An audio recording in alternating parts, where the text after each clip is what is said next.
25일을 정해서 우리가 그 성탄일로 기념을 하고 있죠. 그래서 우리 예수님을 기념하면서 우리 예수님과 함께 살았던 그 시대의 사람들, 그들은 얼마나 좋았을까, 이런 생각을 우리가 해봅니다. 그래서 성도로서 우리 주 예수 그리스도를 만나고 싶어 하는 것은 어쩌면 당연한 일인지도 모르겠습니다. 그렇다면 오늘 우리는 주께서 주신 그 말씀을 통해서 어떻게 하면 살아계신 주 예수 그리스도를 만날 수 있으며 그의 영과 연합할 수 있는지에 대해서 깊은 깨달음을 얻고자 합니다. 오늘 본문은 그리스도와 함께 길을 가는 그 두 제자들이 겪은 일들에 대한 것입니다. 두 제자들은 길을 가는 도중에 그리스도와 함께 많은 이야기를 주고받으면서도 그를 알아보지 못한 것으로 보아서 12 제자들 중에 두 사람은 아닌 것으로 보입니다. 그렇지만 그들이 예수의 제자들인 것만은 틀림없는 것으로 보아서 16절의 그 말씀, 오늘 본문 읽은 16절의 말씀은 사단이 그들의 눈을 가린 것임을 암시하고 있습니다. 사단이 그들의 눈을 가려서 그들의 선생이신 예수를 알아보지 못하고 있음에도 불구하고 예수께서는 그들에게 구약의 성경의 말씀들을 자세히 설명해 주시고 그리고 그들로 하여금 그리스도의 십자가의 죽음의 의미를 깨닫게 해 주셨습니다. 그리스도께서 말씀하실 때 두 제자들의 가슴은 불타기 시작했습니다. 이 부분에 관해서 진술하고 있는 그 32절의 우리말 성경, 우리가 본문을 봤던 그 32절 보면은 우리말 성경에 마음이 뜨겁지 아니하더냐, 이렇게 뜨거워졌다고 번역되어 있습니다. 이 부분을 좀 더 잘 이해하기 위해서 영어 성경을 보면은 우리 지금 성경책 갖고 계신 분들은 영어 성경을 보면은 이렇게 되어 있습니다. They said to each other, "Did not our hearts burn within us while we talked to us on the road, while we opened to us the scriptures?" 라고 이렇게 번역되어 있습니다. 이 원어에는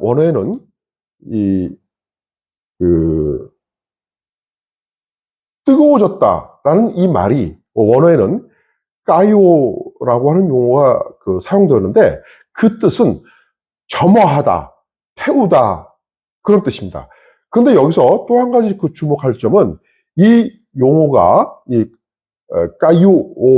까요라고 하는 이 용어가 수동태로 사용되어 있습니다. 즉 그 말씀은 그 가슴이 태워졌다 또는 점화되었다의 그런 의미인 것입니다. 그것은 예수 그리스도께서 그들에게 성경을 상세히 설명해 주실 때 그리스도의 영이 그들의 영을 터치함으로써 그들로 하여금 깨닫게 하시고 또한 감격과 감사함으로 인해서 그들의 가슴이 불타오르게 하셨음을 의미하는 것입니다. 그렇게 그들의 가슴이 타오르는 상태에서 그리스도와 함께 식사를 하게 되었습니다.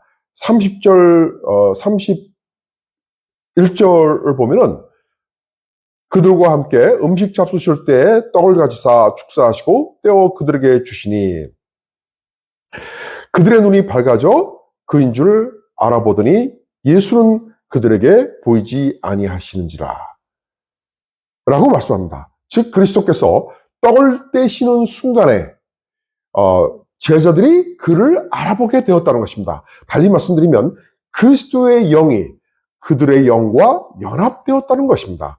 그것은 아주 신비한 현상입니다. 그 신비한 영적 사건의 그 발생, 즉 성령의 역사하심으로 인해서 마침내 그동안 사단에 의해서 가려졌던 그 두 제자들의 눈이 열렸던 것입니다. 31절에 그들의 눈이 밝아져 그인 줄 알아보더니 예수는 그들에게 보이지 아니하신지라. 여기에서 그들의 눈이 밝아져 그인 줄 알아보더니 라는 구절을 영어 성경에서 한번 살펴보겠습니다. And their eyes were opened and they recognized him. 여기 보니까 눈이 열렸다라고 이렇게 되어 있습니다. 우리말 성경에는 눈이 밝아져라고 되어 있지만 영어 성경에는 their eyes were opened 이렇게 되어 있죠. 원래 원어 성경은 디아노이고라고 하는 그런 용어가 사용되었는데 이 원어의 그 의미는 완전히 열다라는 그런 뜻입니다. 보다 상세히 말씀드리면 예수께서 제자들에게 떡을 떼어 주시자 제자들의 눈이 완전히 열려져서 마침내 그가 누구인지 알아볼 수 있었던 것입니다. 이와 같은 신비한 초자연적인 사건은 하나님의 뜻에 따라서 언제든지 발생할 수 있습니다. 예를 들면 열왕기하 6장에 하나님의 사람 엘리사가 아람 군대를 물리치는 그런 사건이 있었습니다. 열왕기하 6장 14절부터 17절까지 한번 보겠습니다. 14절에 왕이 이에 말과 병과 많은 군사를 보내매 그들이 밤에 가서 그 성읍을 에워쌌더라. 하나님의 사람의 사환이 일찍이 일어나서 나가보니 군사와 말과 병거가 성읍을 에워쌌는지라. 그의 사환이 엘리사에게 말하되 내 주여 우리가 어찌하리이까. 지금 적군들이 그다음에 이 말이 끄는 이 마차, 전투용 마차 이런 것들이 그 성을 둘러싸고 있는 걸 보고 그 엘리사의 그 종이 너무 놀래가지고 탄식을 하면서 어떻게 하면 좋겠습니까?라고 지금 말하고 있는 것입니다. 그러니까 엘리사가 대답하되 두려워하지 말라. 우리와 함께한 자가 그들과 함께한 자보다 많으니라 하고 기도하여 이르되 여호와여 원하건대 그의 눈을 열어서 보게 하옵소서. 그 종의 눈을 열어서 보게 하옵소서 하니 여호와께서 그 청년은 지금 그 종입니다. 사환 그 청년의 눈을 여심해 그가 보니 불말과 불병거가 산에 가득하여 엘리사를 둘렀더라. 이쪽 우리 아군 쪽에 불이 타오르는 그런 말, 그리고 불이 타오르는 그 전투형 마차 이런 것들이 온 산에 가득해서 엘리사를 둘러더라라는 그런 말씀입니다. 이 말씀은 엘리사의 사환인 청년의 눈을 통해서 육신적으로 보면 안 보이던 것들이 하나님께서 청년으로 하여금 영적인 눈을 열게 하심으로써 많은 불말과 불병거를 보게 하셨던 초자연적인 사건이 발생했던 역사적 기록입니다. 구약에서 발생했던 이 신비한 사건은 신약에서도 마찬가지로 적용됩니다. 좀 더 구체적으로 말씀드리면 하나님께서는 그의 백성으로 하여금 그리스도의 명령에 순종케 하시고 영적인 눈을 완전히 열어주심으로써 예수 그리스도를 보게 하신다는 것입니다. 그것은 유월절 밤에 행했던 주의 만찬 때 하셨던 그 그리스도의 약속에 기인합니다. 이것과 관련해서 요한복음 13장 34절과 35절을 보겠습니다. 34절 새 계명을 너희에게 주노니 서로 사랑하라. 내가 너희를 사랑한 것 같이 너희도 서로 사랑하라. 35절 너희가 서로 사랑하면 이로써 모든 사람이 너희가 내 제자인 줄 알리라. 계속해서 요한복음 14장 20절과 21절을 또 보겠습니다. 그날에는 내가 아버지 안에 너희가 내 안에 내가 너희 안에 있는 것을 너희가 알리라. 21절 나의 계명을 지키는 자라야 나를 사랑하는 자니 나를 사랑하는 자는 내 아버지께 사랑을 받을 것이요 나도 그를 사랑하여 그에게 나를 나타내리라. 이 말씀들은 그리스도를 사랑함으로써 그의 계명을 지키는 자에게는 그와 함께 하시며 또한 그에게 그리스도를 나타내 보이시겠다는 것입니다. 그리스도께서 우리에게 자기를 나타내 보이시겠다는 것은 시각적으로 그의 형상을 보이시겠다는 것이 아닙니다. 그가 말씀하시는 그 의미는 시각적이 아니라 영적으로 보여주시겠다는 것입니다. 본다는 것은 존재를 인식한다는 것이고 존재를 인식한다는 것은 그 존재에 대해서 안다는 것을 의미합니다. 따라서 그리스도를 본다는 것은 그리스도의 영을 육신적인 차원에서 시각적으로 인식한다는 것이 아니라 그를 영적으로 안다는 것을 뜻합니다. 또한 그것은 믿는 자의 삶 속에서 그리스도의 살아계심을 인식하고 그를 경험하는 것을 의미합니다. 그런데 여기에서 우리가 주목해야 할 점들이 있습니다. 아까 엠마오로 가는 그 두 제자, 그 제자들이 눈이 열려진 것이 아무 근거 없이 갑자기 이루어진 것이 아니라고 하는 것입니다. 아까 그 열왕기하 6장에서 살펴본 바와 같은 초자연적인 현상은 구약의 하나님이 이스라엘 백성에게 신약의 예표로서 즉 그림자로서 오직 하나님의 뜻에 의해서 일시적으로 주어진 것임에 반해서 신약에서는 성도의 눈이 언제든지 열리기 위하여 몇 가지 예비할 것들이 있습니다. 그것은 첫째, 엠마오의 제자들은 그리스도의 가르침을 들으면서 그들의 가슴이 불타기 시작했다는 것입니다. 즉 그들이 그리스도의 가르침을 뜨거운 마음으로 받아들였다는 것입니다. 둘째, 그들은 그 낯선 길손을 애써 대접하고자 했으며 예수와 함께하기를 간절히 요청했다는 것입니다. 예수님인지 모르는 상태에서 그냥 나그네라고 생각하고 그와 함께하기를 대접하기를 간절히 요청했다는 것입니다. 그렇게 해서 그들이 예수와 함께 식탁에 교제를 하게 되었고 예수께서 떡을 떼기 전에 축사를 하시는 것과 그가 뗀 떡을 건네받을 때 그의 손에 난 못자국을 보는 순간 그들은 서로의 얼굴을 마주보며 이렇게 외쳤을 것입니다. 오 마이 갓! He's the Lord! 그리고 그들이 예수에게 고개를 돌려 예수를 보고자 했으나 그의 모습은 이미 사라진 후였습니다. 바로 이와 같이 그들의 말씀을 받아들임과 다른 사람을 사랑하는 의로운 행위를 행하고자 하는 그런 마음이 부활한 예수를 만나게 하는 결정적인 동인이 되었다는 것입니다. 오늘 본문을 좀 더 구체적으로 이해하기 위해서 요한복음 14장 18절을 함께 살펴보겠습니다. 내가 너희를 고아와 같이 버려두지 아니하고 너희에게로 오리라.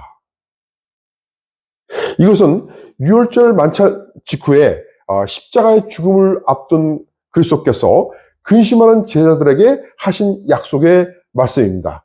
즉 비록 지금은 예수께서 이 세상을 떠나서 하나님께로 가시지만 반드시 곧 돌아오겠다고 하신 것입니다. 다음은 19절을 보겠습니다. 조금 있으면 세상은 다시 나를 보지 못할 것이로되 너희는 나를 보리니 이는 내가 살아있고 너희도 살아있겠음이라. 그런데 여기에서 이 말씀을 영어로 한번 보겠습니다. 영어로 보시면 Yet a little while and the world will see me no more. But you will see me because I live. You also will live. 이렇게 말씀을 하십니다. 여기에서 영어로 You also will live 이렇게 되어 있죠. 그러니까 미래형으로 지금 말씀하셨잖아요. 원어에서도 미래형으로 말씀하셨어요. 그걸 영어로 그대로 번역을 한 겁니다. 근데 미래형으로 되어 있는데 여기 보면은 because I live 현재형이잖아요. 그렇죠?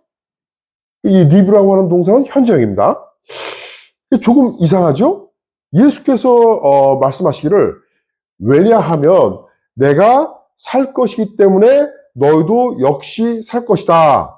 이렇게 하는 것이 자연스러울 텐데 내가 앞으로 살 것이기 때문에 너희도 역시 살 것이다. 이렇게 하는 것이 자연스러운데 이 문장을 직역을 하면은 나는 살기 때문에 너희도 역시 살 것이다. 라고 말씀하십니다.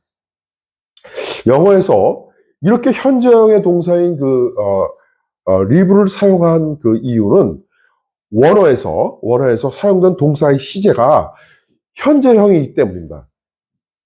여기 이렇게 표시되어 있는데, 이건 이제 hello, 이렇게 되어 있는데, 이건 이제 현재형입니다. 그렇다면 이것은 무엇을 의미하겠습니까? 이것은 내가 살아있다 라는 뜻입니다. 즉, 내가 살아있기 때문에 너희도 역시 살 것이다 라는 말씀을 하신 것입니다. 이해가 되셨는지요? 이 말씀의 의미를 좀 더 구체적으로 말씀드리면 현재 나는 살아있으며 또한 계속 살아있을 것이다. 비록 내가 곧 죽을 것임에도 불구하고 나의 영은 죽지 않고 살아있을 것이며 너희에게 돌아올 것이기 때문에 너희의 영도 역시 살게 될 것이다 라고 말씀하신 것입니다. 신약 성경의 그 원어인 이 헬라어에서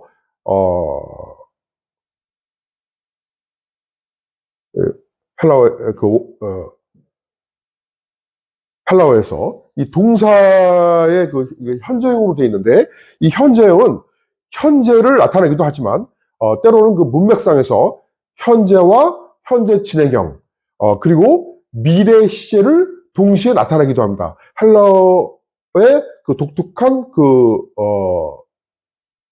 언어의 그 문법적인 그러한 그 특징입니다. 이 말씀을 보다 잘 이해하기 위해서 잠깐 16절을 보겠습니다. 내가 아버지께 구하겠으니 그가 또 다른 보혜사를 너희에게 주사 영원토록 너희와 함께 있게 하리니. 이렇게 말씀하시면서 예수께서 육신적으로는 이 세상을 떠나지만 대신에 성령을 보내주시겠다라고 약속하십니다. 따라서 19절 후반부에 이는 내가 살아있고 너희도 살아있겠습니다. 이 말씀의 의미는 비록 예수 그리스도께서 육신적으로 십자가의 죽음을 맞이한다 할지라도 다시 부활하실 뿐만 아니라 제자들에게 있어서 그리스도의 영은 죽음을 초월해서 지금부터 영원까지 계속 살아있을 것임을 말씀하신 것입니다. 다음은 20절을 보겠습니다. 그날에는 내가 아버지 안에, 너희가 내 안에, 내가 너희 안에 있는 것을 너희가 알리라. 여기서 그날이란 1차적으로 그리스도의 부활의 날을 의미하지만 또한 그 2차적으로는 예수께서 다시 오시는 그날, 즉 최후의 심판의 날을 의미합니다. 따라서 예수의 부활의 그날에 예수께서는 하나님 안에 계시다는 것과 제자들은 그리스도 안에 있으며 또한 그리스도께서 제자들 안에 계신다는 사실을 확실히 알게 될 것임을 말씀하신 것입니다. 달리 말씀드리면 예수께서 부활하심으로써 그리스도의 제자들이 하나님과 그리스도와 그리고 제자들이 삼중적으로 상호 존재한다는 사실을 깨달을 수 있게 된다는 것입니다. 그것이 그리스도께서 그의 제자들이 그리스도의 영과 연합 함으로써, 함께 함으로써 그리스도를 보게 될 것임을 알려주는 계시입니다. 그렇다면 그와 같은 부활을 통해 확증된 그리스도의 계시를 구체적으로 어떻게 깨달을 수 있겠습니까? 우리는 그에 대한 해답을 21절에서 발견할 수 있습니다. 나의 계명을 지키는 자라야 나를 사랑하는 자니 나를 사랑하는 자는 내 아버지께 사랑을 받을 것이요 나도 그를 사랑하여 그에게 나를 나타내리라. 우리가 그리스도의 계명을 지키면 그가 우리에게 나타날 것이라고 말씀하십니다. 즉 우리가 그리스도의 계명을 지킬 때 그가 우리로 하여금 그를 볼 수 있도록 하시겠다는 것입니다. 만일 그리스도께서 우리로 하여금 그를 볼 수 있게 하신다면 과연 우리는 어떻게 그를 볼 수 있겠습니까? 우리는 본다는 것을 눈을 통해서 보는 것만을 본다고 생각합니다. 그러나 눈을 통해서 무언가를 보고 있음에도 불구하고 보지 못하는 경우가 있습니다. 예를 들면 제가 아까 여기다 사과를 놔뒀는데 사과를 치우셨네요. 오케이. 자, 그러면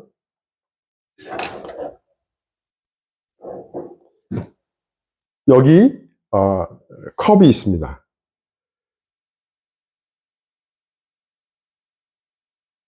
여러분들은 지금 무엇을 보고 계십니까? 자, 여기 이렇게 컵을 이렇게 두었어요. 제가 이렇게 두었습니다. 그러면 여러분들은 지금 무엇을 보고 계십니까? 각자 나름대로 한번 표현을 해보십시오. 여러분이 지금 눈으로 보고 있는 것은 저것은 물컵이다 라는 것일 겁니다. 그것은 감각적으로 보는 것입니다. 그러나 우리의 육신적 감각을 초월해서 여기에 물컵이 있다.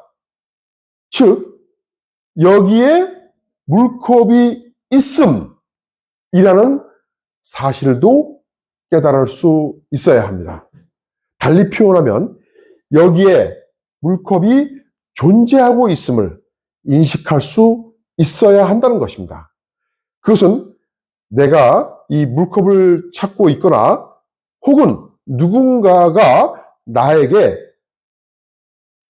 물컵이 저기에 있다는 것을 알게 해 주었을 때 그것을 인식하게 됩니다. 그렇죠? 우리가 물컵을 보면서도 눈으로 보고 있는데도 저기 물컵이 있다는 걸 인식하지 못하는 경우가 있어요. 그러면 그건 보지 못하는 거예요. 그렇죠? 우리가 길거리 지나가면서도 어디에 무슨 건물이 있는지 어떤 간판이 있는지 인식하지 못하고 가는 경우가 너무나 많습니다. 근데 어느 순간에 그 건물, 그 간판, 그 무언가, 어떠한 존재를 내가 인식을 할 때가 있습니다. 우리는 뜻밖에도 인식 능력이 부족한 존재들이라서 이러한 그 있음을 인식하지 못함으로써 사물의 실체 또는 어떤 그 현상의 존재를 인식하지 못할 때가 너무나 많습니다. 그래서 때로는 진리를 놓칠 수 있는 것입니다. 이 있음을 인식하는 것이야말로 비로소 진정으로 이 물컵을 보는 것이라고 할 수 있습니다. 마치 이와 같이 그리스도께서 자기를 보여주실 때 우리는 영적으로 부족한 자들이라서 우리 스스로 그를, 예수 그리스도를 볼 수 있는 능력이 없습니다. 그러나 우리가 그리스도의 계명을 지키면 그의 영이 우리로 하여금 그를 보게 해 주신다는 것입니다. 즉 그가 나와 함께 있다는 것과 내 안에 존재한다는 사실을 알게 하신다는 것입니다. 또한 그리스도의 계명을 지키는 것은 그를 사랑할 때 쉽게 가능해집니다. 23절을 보시면 예수께서 대답하여 이르시되 사람이 나를 사랑하면 내 말을 지키리니 내 아버지께서 그를 사랑하실 것이요 우리가 그에게 가서 거처를 그와 함께 하리라 라고 말씀하십니다. 우리가 예수 그리스도를 사랑하면 그의 말을 지키게 될 것이라고 말씀하는 것입니다.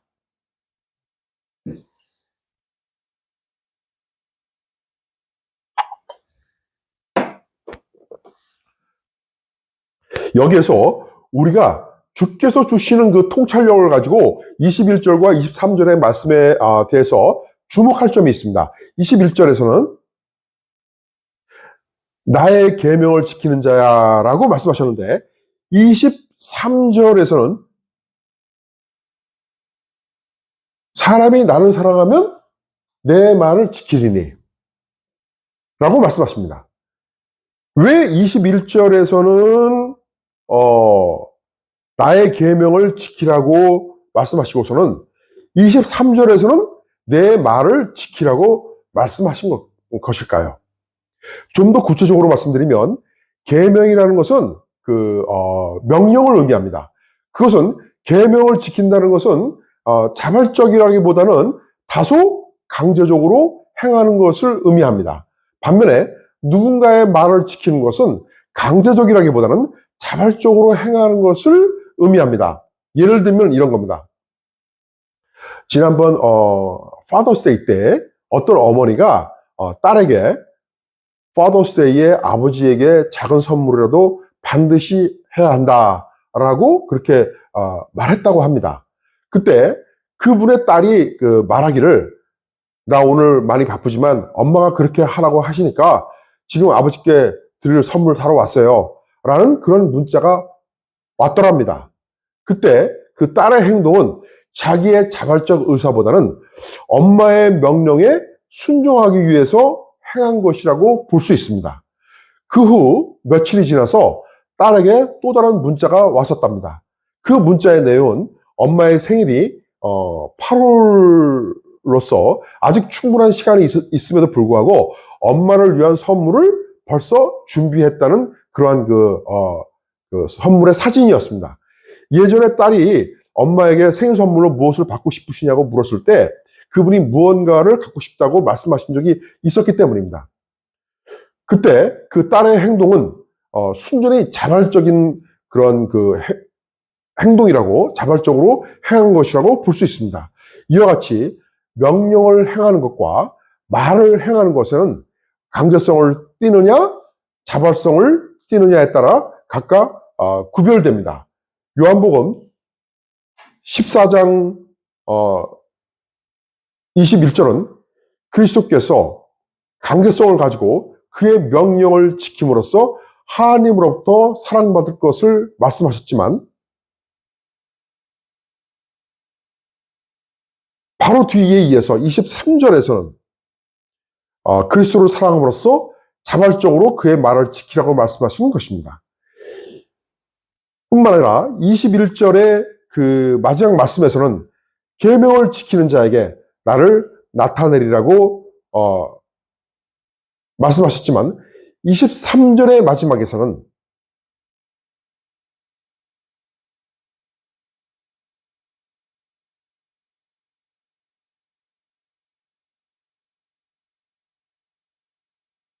우리가 그에게 가서 거처를 그와 함께 하리라고 말씀하십니다. 그것은 자발적으로 그리스도의 말씀에 순종하는 자에게는 그를 보여주시는 것뿐만 아니라 더 나아가서 항상 그와 함께 하시겠다는 약속의 말씀인 것입니다. 이 책을 기록한 이 사도 요한은 어느 교회 공동체에게 이 편지들을 보낸 적이 있습니다. 그것이 요한 1서, 2서, 그리고 3서입니다. 그가 보낸 그 첫 번째 편지에서 이렇게 말씀합니다. 요한 1서 3장 24절을 보시면은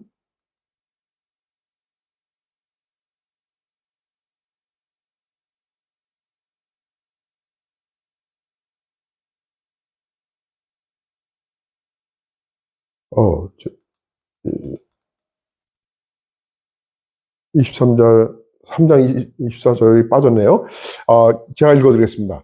그의 계명을 지키는 자는 주 안에 거하고 주는 그의 안에 거하시니 우리에게 주신 성령으로 말미암아 그가 우리 안에 거하시는 줄을 우리가 아느니라. 이 말씀은 성령께서 그리스도의 계명을 지키게 하시고 그리스도의 계명을 지키는 자에게는 그리스도의 영이 함께 계신다는 것을 다시 한번 확인시켜주고 있습니다. 이제 사도는 계명을 지키는 것 또한 역시 강제성을 띠는 것이 아니라 우리가 예수 그리스도를 우리의 주로서 영접하고 믿었을 때 주셨던 그 성령의 인도하심에 의해서 계명을 지키게 될 것임을 분명히 하고 있습니다.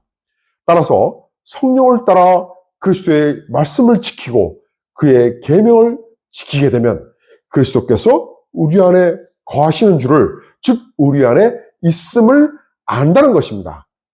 또한 그리스도의 존재하심을 안다. 그리스도의 존재를 깨닫는다는 것입니다. 달리 말씀드리면 우리가 우리 안에 그리스도의 있음, 그리스도의 존재함을 인식할 수 있다는 것입니다. 내가 그리스도의 있음을 인식한다는 것은 그리스도의 영을 영적으로 본다는 것을 의미하는 것입니다. 본다는 것은 인식한다는 것을 의미하고 동시에 인식한다는 것은 본다는 것을 의미하기 때문입니다. 믿음의 성도 여러분, 우리가 우리를 위하여 십자가에서 죽으심으로써 우리를 구원하신 예수 그리스도, 그리고 우리의 주 되시는 그리스도를 사랑하여 그의 말을 지키며 그의 계명들을 지키며 살아갑시다. 그렇게 함으로써 엠마오로 가는 길에 두 제자들처럼 마음이 뜨거워져서 그리스도의 영과 함께하는 기쁨, 그리스도의 영을 인식하는 기쁨, 그리스도를 보는 기쁨을 누릴 수 있을 뿐만 아니라 마침내 그리스도의 영과 연합하여 하늘의 평안을 누릴 수 있게 되기를 주의 이름으로 축원합니다.